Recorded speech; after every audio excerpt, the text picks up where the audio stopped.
Welcome to our channel. నేను మీ master Durga Prasad. ప్రముఖ political analyst Ramnath గారు మనతో పాటు ఉన్నారు. సార్ నమస్కారం సార్. నమస్తే మాస్టర్. ఇది మిమ్మల్ని ఒక మంచి టాపిక్ మీద పిలవాలని అనుకున్నాను, కానీ ఈ రోజు కవిత గారు అరెస్ట్ అయ్యారండి. అవును. ఆ టాపిక్ మీద మొదలెట్టవలసి వచ్చింది నేను. అంటే కవిత గారు అరెస్ట్ అయ్యారు. అదే రోజు ప్రైమ్ మినిస్టర్ మోడీ గారు కూడా ఈ మల్కాజిగిరి కాన్స్టిట్యూన్స్ లో రోడ్ షో చేశారు. మర్నాడేమో మనకి ఎలక్షన్ కమిషన్ ఏమో షెడ్యూల్ విడుదల చేస్తుంది. అవును. ఇంత చూడండి, ఇవన్నీ చూస్తుంటే మీకు ఏమనిపిస్తుంది? కవిత గారు ఎన్ని రోజులు, ఎప్పుడు 2 సంవత్సరాల నుంచి ఇది వస్తున్న టాపిక్, ఈ ఎలక్షన్ షెడ్యూల్ వచ్చే ఒక రోజు ముందు అలాగే మోడీ గారు వచ్చారండి, రోడ్ షో చేస్తున్నారు. ఓకే. నేను అనుకున్నాను చాలా బిజీ కదా, పోలీసులందరూ బిజీగా ఉంటారేమో అనుకున్నాను. నేను చూస్తే ఈవిడ కూడా అరెస్ట్ చేశారు. ఇది ఎలా చూద్దాం? అదేంటంటే కవిత గారి పైన ఆరోపణల నుండి కవిత గారిని విట్నెస్ గా ఒకసారి ఢిల్లీ లిక్కర్ స్కామ్ లో పిలవడము, తర్వాత మళ్ళీ పదే పదే నోటీసులు ఇవ్వడము, ఆమె సుప్రీంకోర్టు కోవడము, ఆమెను పిలవడాన్ని ఆమె ఛాలెంజ్ చేయడము. సో ఇట్లా మనం చూస్తున్నాం ఒక గత 1 year నుంచి ఈ ఎపిసోడ్ మనకు డ్రాగ్ అవుతుంది. మోర్ ఓవర్ కవిత గారి ఆడిటర్ను ఈ కేసులో పిలిచి ఇన్వెస్టిగేట్ చేయడం జరిగింది. ఆయన తర్వాత శరత్ చంద్రారెడ్డి గారిని అరెస్ట్ చేయడం జరిగింది. తర్వాత మాగుంట గారి కుమారుడు మాగుంట రాఘవరెడ్డి గారిని అరెస్ట్ చేయడం జరిగింది. అంటే వీళ్ళంతా ఒక సిండికేట్గా ఏర్పడి ఢిల్లీ ప్రభుత్వంలోని లిక్కర్ స్కామ్లో, లిక్కర్ పాలసీలో వీళ్ళ యొక్క కాన్స్పరసీ ఉంది అనేది ప్రధానంగా వినపడే ఆరోపణలు. సో దాని మీద మనం ఇప్పటికే దాదాపుగా ఒక 8-9 అరెస్టులు కూడా చూసాము. గతంలో కూడా మనకి ఈ వార్తలు వచ్చాయి, అంటే కవిత గారిని కూడా అరెస్ట్ చేయబోతున్నారు అన్నట్టుగా. కాకపోతే ఇక్కడ చూడాల్సింది ఏంటంటే ఇప్పుడే కవిత గారిని ఎందుకు అరెస్ట్ చేశారు అనేది మనం ప్రధానంగా చర్చకు దారితీసింది. అంటే 1 year నుంచి ఈ అంశం నానుతున్నా కూడా ఈ రోజే ఎందుకు అరెస్ట్ చేశారనేది రాజకీయ వర్గాల్లో ప్రధానంగా చర్చ జరుగుతుంది. అంటే ఎందుకు ఈ రోజు అరెస్ట్ చేశారు అనేది మనం ఒకసారి ఆలోచిస్తే ఖచ్చితంగా అసెంబ్లీ ఎన్నికలకు ముందు కవిత గారిని అరెస్ట్ చేస్తారని చెప్పి ఆ రోజు కూడా మీడియా కానీ అన్ని వర్గాలలో ప్రధానంగా వినపడింది. కానీ అరెస్ట్ చేయలేదు. అంటే దానికి ప్రధాన కారణం ఏంటి అంటే బీఆర్ఎస్ బీజేపీ ఇద్దరు ఒకటే అనేటువంటి ఆరోపణలు కాంగ్రెస్ పార్టీ ఆ రోజు ఆరోపణల నుండి విమర్శనలు ఏదైతే చేసిందో వాటికి అనుగుణంగానే కవిత గారి అరెస్టు వాయిదా పడింది. అంటే అసెంబ్లీ ఎన్నికలకు ముందు కవిత అరెస్ట్ జరగలేదు.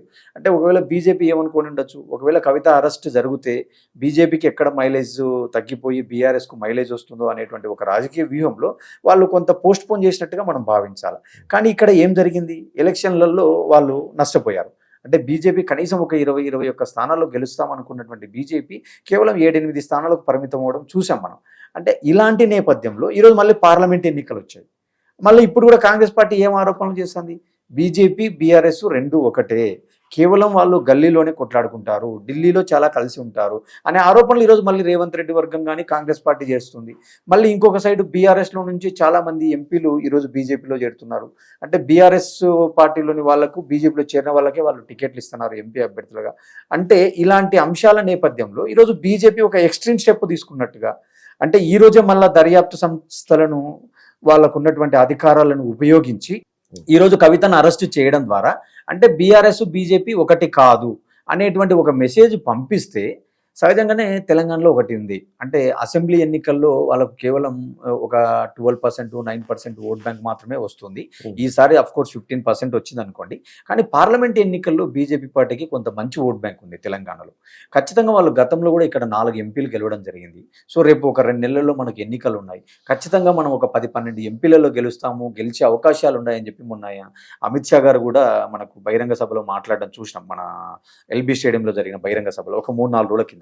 అంటే ఈ ఇన్సిడెంట్స్ మీరు ఏవైతే అంటున్నారో, అంటే ప్రధాని మోడీ గారు ఇక్కడికి రావడం, ఎలక్షన్ నోటిఫికేషన్ రాబోతుంది, సో ఇలాంటి అన్ని అంశాలను దృష్టిలో పెట్టుకొని ఖచ్చితంగా దీని వెనకాల ఒక రాజకీయ ప్రయోజనాలు ఉన్నాయి. అంటే అసెంబ్లీ ఎన్నికల్లో మనం నష్టపోయినాం, ఖచ్చితంగా పార్లమెంట్ ఎన్నికల్లో మనం గెయిన్ అవ్వాలా అనే ఒక రాజకీయ ప్రయోజనం ఖచ్చితంగా ఉంది అనేది నా భావన. అయితే రామనాథ్ గారు, ఈ కవిత గారి అరెస్టు బీఆర్ఎస్ రేపు రాబోయే పార్లమెంట్ ఎలక్షన్ మీద ఎఫెక్ట్ ఉంటుంది అంటారా? వాళ్ళ విజయ అవకాశాల మీద కానీ, లేదంటే మీరు సింపతి అంటారా? సింపతి కానీ, లేదంటే వ్యతిరేకత కూడా రావచ్చు. ఓహో, వీళ్ళు బీఆర్ఎస్ వాళ్ళు ఎలా చేశారా? Exactly right. అంటే ఆల్రెడీ అలా చేస్తారు. అవును, ఖచ్చితంగా. ఇప్పుడు ఆల్రెడీ కవిత గారి పైన ఆరోపణలు చాలా రోజుల నుంచి ఉన్నాయి. ఆమె ఇన్ని రోజులు విట్నెస్ గా ఉన్నారు, ఇప్పుడు ఆమెను అక్యూజ్డ్ గా చేశారు. సో నేనేమంటానంటే ఒక సబ్స్టాన్షియల్ ఎవిడెన్స్ లేనిది ఒక వ్యక్తిని ఎవరు అరెస్ట్ చెయ్యరు. అంటే ఒకవేళ కవిత గారిని ఇన్ని రోజులు వాళ్ళు అరెస్ట్ చేయలేదంటే వాళ్ళ దగ్గర ఏమైనా ఎవిడెన్స్ లేదేమో. ఖచ్చితంగా ఈరోజు వాళ్ళ దగ్గర ఎవిడెన్స్ ఉంది కాబట్టి అరెస్ట్ చేశారు అన్నట్టుగా మనం భావించాలి. ఇంకొక యాంగిల్ ఏముంటుందంటే, మీరు ఎన్నికల ముందు కేటీఆర్ గారి ప్రసంగాలు చూస్తే మీరు బాగా అబ్జర్వ్ చేస్తే మీకు ఒక విషయం బాగా కనపడి ఉంటుంది. మోడీ లేదు, కేడీ లేదు, బోడీ లేదు, ఈడీ లేదు, మమ్మల్ని ఎవరూ ఏం చేసుకోలేరు, మీకు మీకు దమ్ముంటే ఏమైనా చేసుకోవచ్చు అని చెప్పి కేటీఆర్ గారు మాట్లాడడం చూసినాం. అంటే వీళ్ళే అన్నారు, తప్పుంటే మీరు అరెస్ట్ చేసుకోండి ఏం పోతుంది అన్నారు. అంటే ఆ రోజు కూడా ఆ కామెంట్లు చేయడానికి ఒక రీజన్ ఉంటుంది. ఏంటంటే ఖచ్చితంగా మీరు అరెస్ట్ చేస్తే ఆ వచ్చే ఎమోషన్ను పొలిటికల్గా మాకు మైలేజ్ వస్తుంది అనే ఒక రాజకీయం కూడా ఉంటుంది. ఒకవేళ అరెస్ట్ చేయకపోతే మేము భయపడ్డామా, మేము ఎవరికి ఏం భయపడలేదు, మీరు అరెస్ట్ చేసుకోమని చెప్పినాము, కానీ వీళ్ళే వెనకడుగు వేసినారు అన్నట్టు కూడా మళ్ళీ మనం కౌంటర్స్ ఇచ్చుకునే ఒక వెసులుబాటు ఉంటుంది. సో ఆ కోణంలో రాజకీయం జరిగింది. కానీ ఈరోజు పార్లమెంట్ ఎన్నికల్లో ఏం జరుగుతుంది రాజకీయం అంటే, ఖచ్చితంగా ఈరోజు బీఆర్ఎస్ పార్టీ డిఫెన్స్లో ఉంది. కేవలం వాళ్ళు అధికారాన్ని కోల్పోయినారు. ఒక సైడు కాంగ్రెస్ పార్టీ అధికారంలోకి వచ్చింది.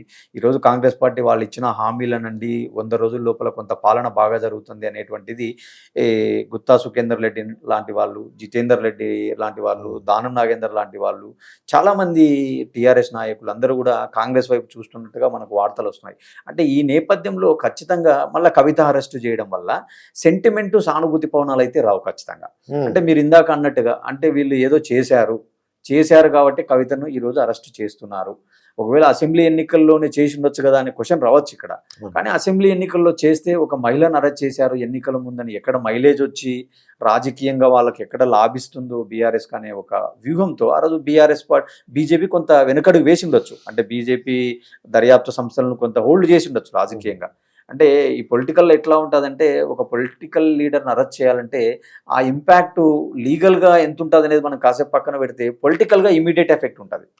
అంటే ఇప్పుడు లీగల్ అంశాలు ఎట్లుంటాయంటే, ఇప్పుడు కేసు ఈరోజు ఫైల్ చేస్తారు, 10 ఏళ్ళకి కానీ తెలియదు దాంట్లో అక్యూజ్డ్ ఎవరు, అక్విటల్ ఎవరు, కన్విక్ట్ ఎవరు అనేది the court has to decide. No one can decide, the only court will decide. అంటే చాలా సుదీర్ఘమైన ఇన్వెస్టిగేషన్ తర్వాత కోర్టు చెప్తుంది, అది ఎప్పుడో జరుగుతుంది. కానీ రాజకీయంగా ఒక ఇంపాక్ట్ ఉంటుంది. అంటే it can be emotion are it can be negative. అంటే మీరు ఇందాక అన్నారు, అంటే వీళ్ళు ఇన్ని అక్రమాలు చేశారా, వీళ్ళు ఇంత సంపాదించారా అనేటువంటి ఒక మెసేజ్ అనండి, లేకపోతే సానుభూతి అనండి, ఏదో ఒకటి జరిగే అవకాశాలు ఉంటుంది. కానీ తెలంగాణలో మనం ఇప్పుడు ఆలోచిస్తే సానుభూతి జరిగేటువంటి అంశాలు లేవు. ఎందుకంటే already they are in defence, already ఓడిపోయి ఉన్నారు. వాళ్ళకి సంబంధించిన వాళ్ళందరూ పక్క చూపులు చూస్తున్నారు, పక్క గోడలు దాడుతున్నారు.